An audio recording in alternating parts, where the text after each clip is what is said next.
Town ഏരിയയിലൂടെ പോകുന്ന ആ ഒരു സംഭവം മാത്രമാണ് അവർ ഈ ദാരിദ്ര്യം ഇല്ല ഇല്ല ഇല്ല എന്ന് പറയുന്നത്. പക്ഷെ ഈ വീട് പാസ്സായത് 2018 വീട് പാസ്സായത്. 26 8 വർഷം കഴിഞ്ഞു.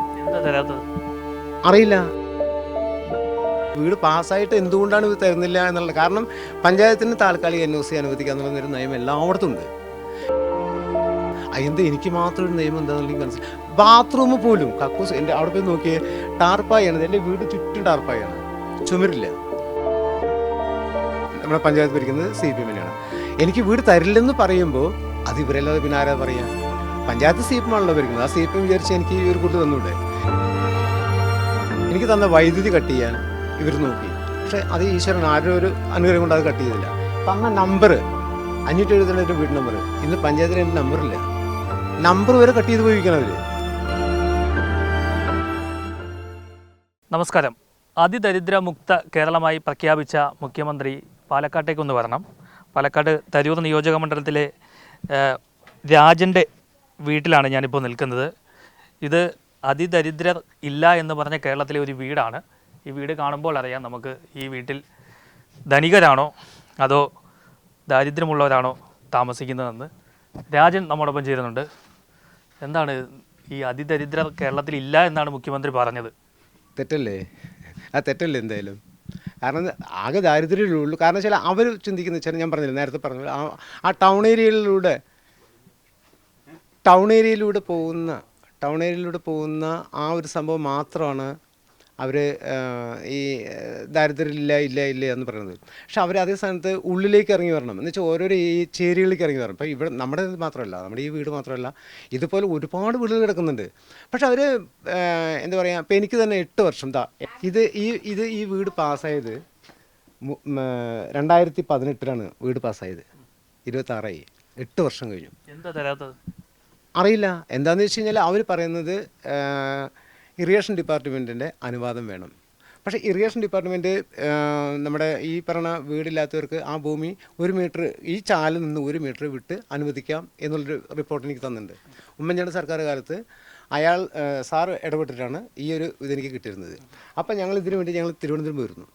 അവിടെ പോയിട്ട് 6-7 ദിവസം അവിടെ പാട് കിടന്നപ്പം തിരുവനന്തപുരത്തേർ പറഞ്ഞതെന്ന് വെച്ചാൽ എന്നെ കളിയൊക്കെയായിരുന്നു. വേറെ ഒന്നുമല്ല, ഈ നിസ്സാര കാര്യത്തിന് ഇവിടെയല്ല പറഞ്ഞത്, പഞ്ചായത്തിന് തരാം താൽക്കാലിക NOC.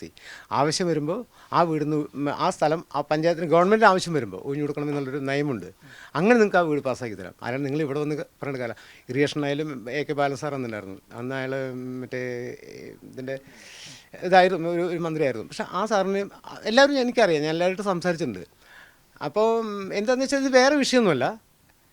അതായത് എന്തുകൊണ്ടാണ് നമുക്ക് തരുന്നറിയാം, ഈ 8 വർഷമായിട്ടും ഈ വീട് നമുക്ക് തരുന്നില്ല.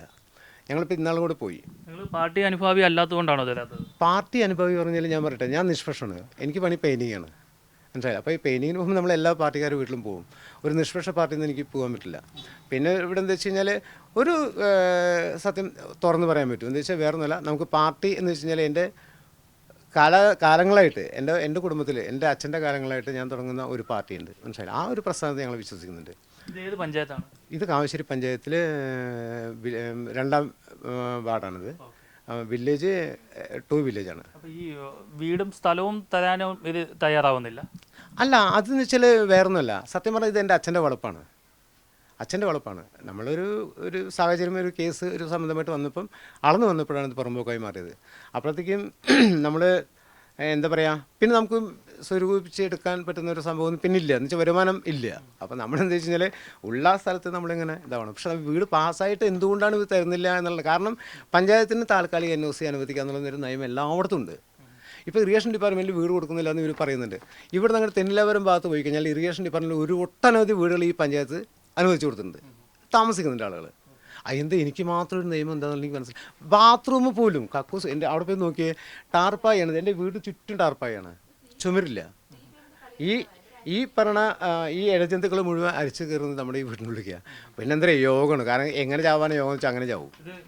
എന്താ CPM ഇടപെട്ടാണോ താങ്കൾക്ക് തരാതെ? CPM ഇടപെട്ടു എന്ന് ശക്തമായി പറയുന്നത് വെച്ച് കഴിഞ്ഞാൽ എൻ്റെ പഞ്ചായത്ത് ഇപ്പോൾ ഭരിക്കുന്നത് CPM ആണ്, മനസ്സിലായില്ലേ.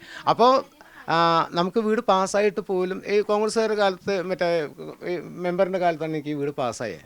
പക്ഷേ ഭരിക്കുന്നത് 10 വർഷമായിട്ട് ഇപ്പോൾ നമ്മളിതാ ഇപ്പോഴും ഈ നമ്മുടെ പഞ്ചായത്ത് ഭരിക്കുന്നത് CPM തന്നെയാണ്. എനിക്ക് വീട് തരില്ലെന്ന് പറയുമ്പോൾ അത് ഇവരല്ലാതെ പിന്നെ ആരാ പറയുക? പഞ്ചായത്ത് CPM ആണല്ലോ ഭരിക്കുന്നത്. ആ CPM വിചാരിച്ച് എനിക്ക് ഈ ഒരു കൂട്ട് തന്നൂടെ?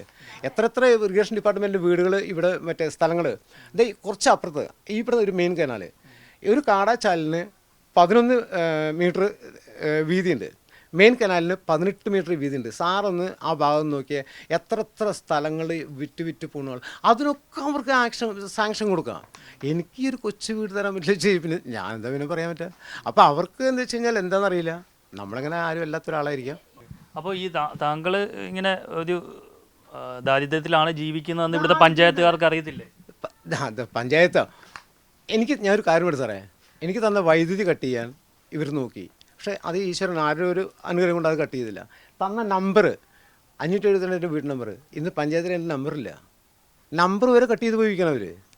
അപ്പോൾ ഇത്രയും ഈ CPM ഞാൻ എന്ത് ചെയ്തിരിക്കുന്നത്, ഈ പഞ്ചായത്തിൽ എന്ത് രീതിയെന്ന് പറയും. 572 ഇതാണ് ഞങ്ങളുടെ മറ്റേ ആധാർ കാർഡ്, ഐഡൻറ്റി കാർഡ്, അതുമാതിരി ഗ്യാസ് കണക്ഷൻ, റേഷൻ കാർഡ്, ഇതെല്ലാം ഇതേ നമ്പറിലാണ് കിടക്കുന്നത്. പക്ഷേ പഞ്ചായത്തിൽ നിങ്ങൾ പോയി നോക്കിയേ ആ നമ്പർ ഉണ്ടാവില്ല. അതുവരെ ഒരു കട്ട് ചെയ്തു. എന്താണ് ഇവർക്ക് എന്നോടുള്ള വൈരാഗ്യം എനിക്ക് മനസ്സിലാവില്ല. റേഷൻ കാർഡുണ്ട്, റേഷൻ കാർഡുണ്ട്, ഗ്യാസ് കണക്ഷൻ ഉണ്ട്, ഇലക്ട്രിസിറ്റി ഉണ്ട്. ഇപ്പോൾ വീട്ടു നമ്പർ വരെ കട്ട് ചെയ്തിട്ടും താങ്കൾ ഇവിടെ താമസിക്കുന്നുണ്ടെന്ന് അവർക്ക് അറിയാം. എന്നിട്ടും അവർ പറഞ്ഞിട്ടില്ല താങ്കൾ ദരിദ്രനായ ഒരാൾ ഈ പഞ്ചായത്തിലുണ്ടെന്ന്. പറഞ്ഞില്ല. കാരണം അവരങ്ങനെയാണ്. പിന്നെ എന്ത് ചെയ്യാൻ പറയുക? ഞാൻ മറ്റേ എന്താ പറയുക, ഹരിത സേവനക്കാരുണ്ടല്ലോ, അവരോട് വന്നിട്ടുണ്ടായിരുന്നു. അപ്പോൾ ഇങ്ങനെ കുപ്പിയെടുക്കാൻ വന്നപ്പോൾ ഞാൻ ഫസ്റ്റ് വൈഫ് പൈസ കൊടുത്തു. അപ്പോൾ ഞാൻ പറഞ്ഞു, നമ്മളിങ്ങനെ കൊടുക്കുന്നത് കുഴപ്പമില്ല, ഒരു വീട്ട് നമ്പർ ഉണ്ടെങ്കിൽ ആ വീട്ടിൽ വന്നിട്ട് അവർ വേണ്ടത് ചെയ്യുകയാണ് വെച്ചാൽ ഓക്കെ, ആ പൈസ കൊടുക്കാം. നമുക്ക് വീട്ട് നമ്പറും ഇല്ല, ഒന്നുമില്ല. പഞ്ചായത്തിൽ പോയി രാജന് ആരാന്ന് ചോദിച്ചു കഴിഞ്ഞാൽ അവർക്ക് പറയും അറിയില്ല എന്ന് പറയും. പഞ്ചായത്തിൽ എനിക്കിപ്പോൾ 56 വയസ്സ് കഴിഞ്ഞു, 57ാമത്തെ വയസ്സാണ്. ഹരിതകർമ്മ സേവനക്കാർ താങ്കളുടെ കയ്യിൽ പൈസയും വെക്കുന്നു? ഇല്ല, അത് 2 മാസം വാങ്ങിയിട്ടുള്ളൂ. അതില്ല, അത് കുറ്റം. അത് ഞാൻ നിർത്തിയതാണ്. കാരണം അത് ഞാൻ നിർത്തിയതാണ്, കട്ട് ചെയ്തോ, അത് ഞാൻ നിർത്തിയതാണ്. കാരണം അത് വേണ്ട, ഇതാണ്ട ഇവിടെ വന്നു കഴിഞ്ഞാൽ ഡോറിലൊക്കെ ഒരു നമ്പർ ഇട്ട് പോകും. പക്ഷേ ഈ ഇദ്ദേഹത്തിൻ്റെ ഈ പുറമ്പോക്ക് ഭൂമിയാണ് എന്ന് കണ്ടെത്തിയതിനെ തുടർന്നിട്ടാണ് ഇപ്പോൾ ഈ പഞ്ചായത്ത് ഇദ്ദേഹത്തിൻ്റെ വീട്ടു നമ്പർ കട്ട് ചെയ്തതെന്ന് പറയുന്നു. മാത്രമല്ല ഇത് പാരമ്പര്യമായി കിട്ടിയ ഭൂമിയായിരുന്നു. പിന്നീട് ഒരു കേസൊക്കെ വന്നപ്പോഴാണ് ഇത് പുറമ്പോക്കാണ് എന്ന് കണ്ടെത്തുന്നത്. അപ്പോൾ ഇദ്ദേഹം ഇങ്ങനെ ഒരാൾ ഇവിടെ താമസിക്കുന്നുണ്ട്, ഇദ്ദേഹത്തിന് പുറമ്പോക്കിലാണ് താമസിക്കുന്നത്, വീട് കൊടുക്കാൻ കഴിയില്ല എന്നൊക്കെ പഞ്ചായത്തിന് അത് അറിയാം. എന്നിട്ടും അത് മുഖ്യമന്ത്രിയെ അറിയിച്ചില്ല എന്ന് പറഞ്ഞു കഴിഞ്ഞാൽ അത് ഈ CPM ഭരിക്കുന്ന ഈ പഞ്ചായത്തിൻ്റെ കുഴപ്പം തന്നെയാണ്. എന്നിട്ടാണ് മുഖ്യമന്ത്രി പറയുന്നത് കേരളത്തിൽ അതിദരിദ്രർ ഇല്ല എന്ന്. എന്തായാലും ഞങ്ങളിപ്പോൾ കാണിച്ചു തന്നിട്ടുണ്ട്. അദ്ദേഹത്തിന് വേണ്ടത് ചെയ്ത് ഈ ദാരിദ്ര്യത്തിൽ നിന്നും അദ്ദേഹത്തെ മാറ്റണം. എന്നിട്ട് നിങ്ങൾ പറയൂ അതിദരിദ്രർ ഇല്ലാത്ത കേരളമായി മാറ്റിയിരിക്കുന്നു എന്ന്. പാലക്കാട് നിന്നും DK ദിലീപിനോടൊപ്പം R. പിയൂഷ്, മറുനാടൻ മലയാളി.